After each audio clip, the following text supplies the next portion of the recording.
Good afternoon, everyone. Welcome to Spring Celebration. I'm Pete Boulay, and this is the Southwest Washington Wind Symphony.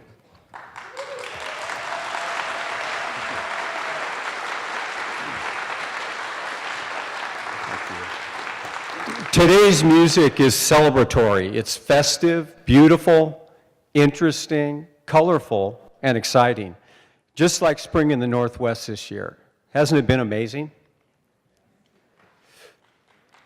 I'd like to recognize the outstanding student groups who performed in the lobby this afternoon. First of all, we had a tuba player named River Edwards Robinson. River, are you in the room right now? How about a hand for River? Great, thank you. And that wonderful Southridge, and by the way, all of these students are from Southridge High School in Beaverton, Oregon. Their band director is Jared Sorum, who's in our percussion section. Jared.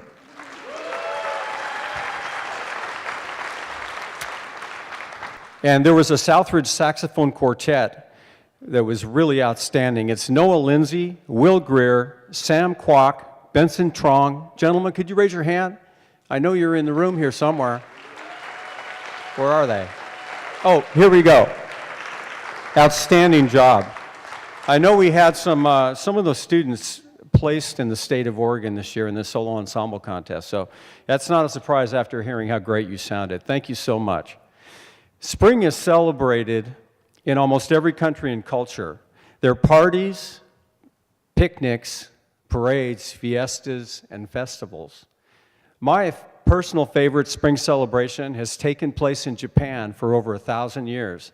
It's the spring celebration of the sakura, or cherry blossom. Remember the song when you were a kid? Sakura, and then it turns to Japanese. I don't remember that part.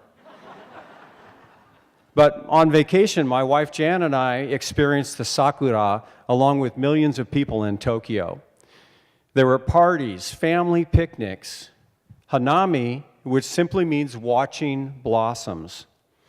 The cherry blossom itself is very fragile. It only lasts for a few days, and then the flowers just drift off into the wind like fluffy snowflakes in a snowstorm. To the Japanese, the sakura is a metaphor of life. It's a symbolic reminder that life is short and beautiful. This afternoon, like the sakura, our music will have a short but beautiful life. It will bloom, crescendo, and soar, and then float away into the wind. We hope you'll be caught up in the moment, enjoy the beauty, and celebrate spring. Before we start, I need to remind you to silence your phones, and please enter and exit only between musical numbers. All of our programs are recorded and rebroadcast on TV, so you're a part of our performance as an audience member. I'd now like to introduce our friend and trumpet player, Mr. Jim O'Banion. How about a hand for Jim?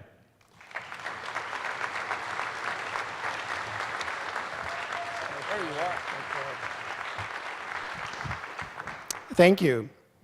We're going to start today's concert with Hoedown from Rodeo, the ballet, composed by Aaron Copland, transcribed by Mark Rogers. The well-known theme of Hoedown is based on a unique version of an American folk song, Bonaparte's Retreat. As you listen, notice that Hoedown opens repeating the first bar, which becomes a major theme of the section. After repeating a new theme, the rodeo theme, the original theme begins again, as other instruments assume responsibility and play a simple counterpoint. Instead of building to a climax, however, this section segues into Miss McLeod's Reel, and then Copland briefly introduces the Irish theme, Gilderoy. Building toward the end of the ballet, Copland reintroduces Bonaparte's Retreat before returning to the rodeo theme. It's all sounding confusing, but I know you'll understand as you hear this. The theme slows into a climactic kiss between the characters, the cowgirl and the roper. Bonaparte's Retreat is then resumed by the full wind symphony which ends the piece with a grand fanfare. Please enjoy this colorful orchestral transcription for Wind Symphony. And now I would like to introduce, and it is my pleasure, to welcome our guest conductor, a recipient of numerous recognitions of excellence as an educator, a champion of performing arts for students in the state of Washington, and an outstanding woodwind performer, Mr. Sam Oramson. Please welcome him to the stage as he creates a vibrant musical experience for your enjoyment. Mr. Oramson.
Sheltering Sky, composed by John Mackey, is one of his newest works.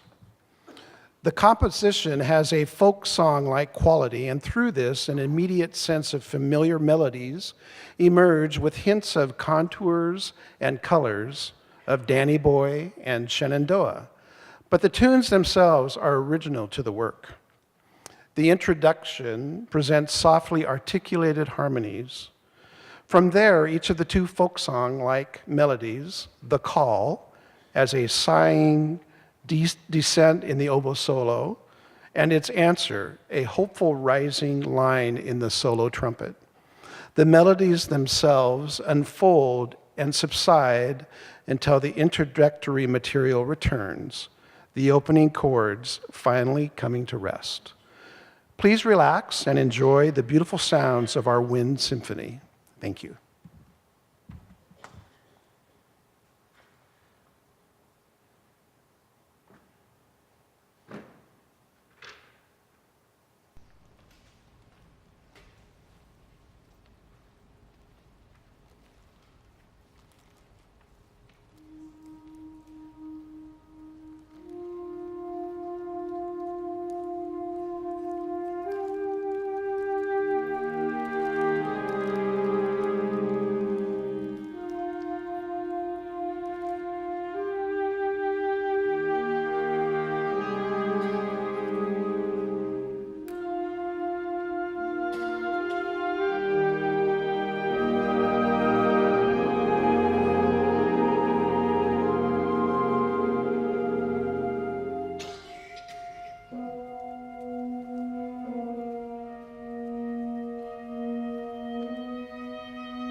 It's an honor to be back in front of this group conducting it again. I played my instrument in there, and I have played clarinet most recently, before that saxophone, and for some reason they keep taking my instrument away and making me conduct. I think they might try and be sending me a message, but I'll complain about that later. Our next piece is called Symphonic Test Number 3, Fiesta, by Clifton Williams. Clifton Williams is an American composer. He was born in Arkansas, and he taught for many years at the University of Texas and also at the University of Miami. Today's Fiesta was one of 5 symphonic dances that was commissioned for the 25th anniversary of the San Antonio Symphony Orchestra in 1964. And when they commissioned this piece, they wanted each of the 5 dances to represent a spirit of a different time and place in the rich history of San Antonio. And today's Fiesta that we're going to play for you, it's a recollection of the excitement and color of the numerous Mexican celebrations in the city. You're going to hear the depiction of pageantry, of street bands, bullfights, bright costumes, and a complete kind of representation of the colorful legacy of the Latin American celebration. So we hope you enjoy Clifton Williams' Symphonic Dance Number 3, Fiesta.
Our next two numbers are going to be combined together, so just so you know up front. Irish Tune from County Derry and Shepherd's Hay, composed by Percy Aldridge Granger. Irish Tune from County Derry is a setting of a famous tune from the Irish county of Derry in Northern Ireland. This classic arrangement features beautiful, delicate writing for both woodwinds and brass. While this Irish tune is associated with the lyrics Danny Boy, it has a rich history of lyric setting, of which Danny Boy is a relative newcomer. Danny Boy actually didn't appear in print until 1913, whereas various lyrics of Danny Boy date all the way back to 1855 or earlier. Shepherd's Hay, an English Morris dance, is one of the best known and most often performed of the early folk song settings. There is an open-air freshness to this arrangement, suggesting the spontaneity of players on the green. Morris dances are actually still performed today by teams of dancers decked out in traditional costumes with bells and quaint ornaments. They dance to the music of either the fiddle or a drum and fife. A note of interest, in numerous agricultural districts in England, the word hay denotes a particular figure or step in Morris dancing. This creative effort was penned in a variety of instrumentations with an arrangement for band completed in 1918. Shepherd's Hay is lovingly and reverently dedicated to the memory of Edvard Grieg, Granger's friend and mentor, who had died in 1907. So a reminder, please hold your applause between the two pieces of music because they'll be performed consecutively. Thank you so much.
How about another round of applause for these musicians?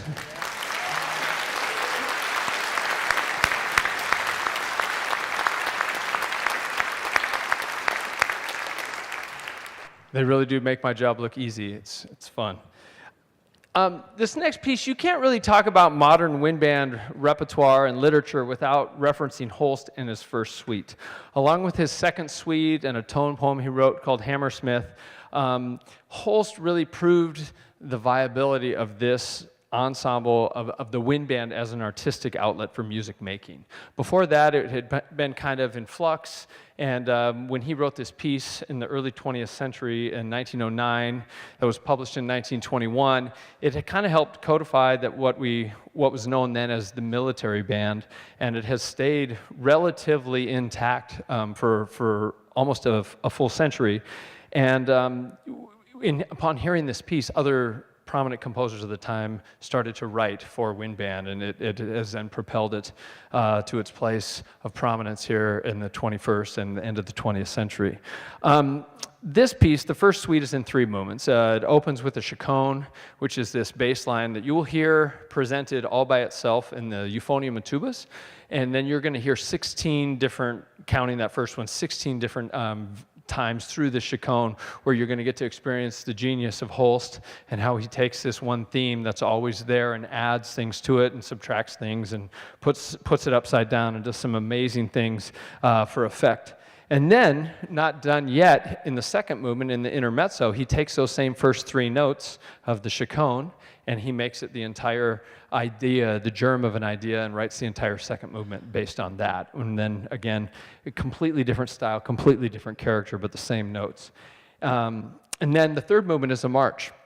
And he takes those first 3 notes, and instead this time he says, well, let me turn them upside down, and I'll use that as my theme. And so you have kind of these first 3 notes tied together in almost a musical inside joke, if you really listen for it. And he makes this entire masterpiece that here we are almost 100 years after it was published, still playing it.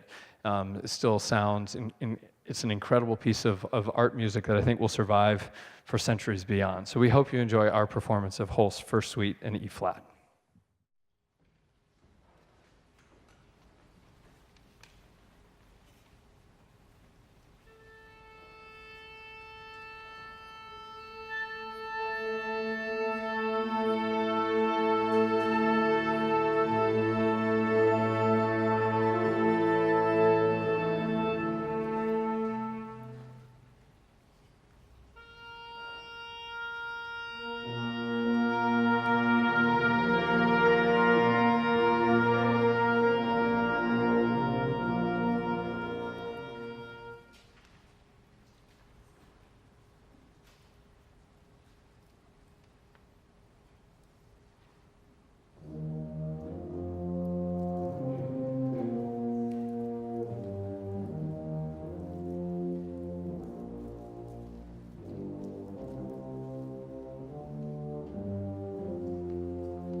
Amazing Grace, arranged by William Himes. It is a traditional hymn written by John Newton of London, England, who lived from 1725 to 1807. Verse 5 reads, "Yes, when this flesh and heart shall fail, and mortal life shall cease, I shall possess within the veil a life of joy and peace." Commander of a slave ship, Newton exclaimed in the midst of a violent storm that surely his vessel would sink. And he reached to the sky and said, "Lord, please have mercy upon us." The ship survived, and he began to believe that God had addressed him through the storm and that grace had begun to work within and for him. Following his heart, he left the seafaring life, educated himself, and became a Methodist minister in Olney, Buckinghamshire. This version was arranged by William Himes, conductor of the Salvation Army Staff Band in Chicago. Please enjoy.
Wasn't that beautiful?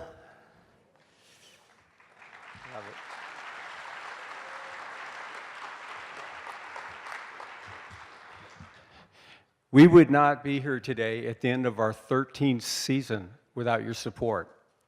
To produce a program like this, we count on our audience, our musicians, and our volunteers. Our musicians and volunteers collectively donate over 1,000 hours for each program. But we need you, our audience, to support our building rental, music purchase, insurance, and program printing, and you have for 13 years, and we really appreciate it. If you enjoyed yourself today, please make a donation so we can continue with our mission of providing free band concerts for our community. We're totally dependent upon your generosity, and the ushers will be happy to accept your donations at the conclusion of our concert. If you can't support us financially today, we welcome you back. Bring a friend next time. Help us grow our audience. I would also like to thank the Southwest Washington Wind Symphony Board of Directors, Colleen Chun and Richard Carr, our ushers, Beacock Music, Music World, Wager Audio, Evergreen Public Schools, I know it's a long list, but everybody's important, and Video Services, Thomas Friedman, and especially thanks to our dedicated musicians and director, Sam Ormson. How about a hand for all those helpers?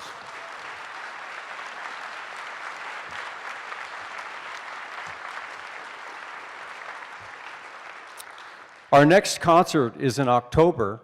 We don't have a definite date yet. It's usually the third week in October, but watch our website and our social media sites, and we'll also have mailings and publicity for the date in October.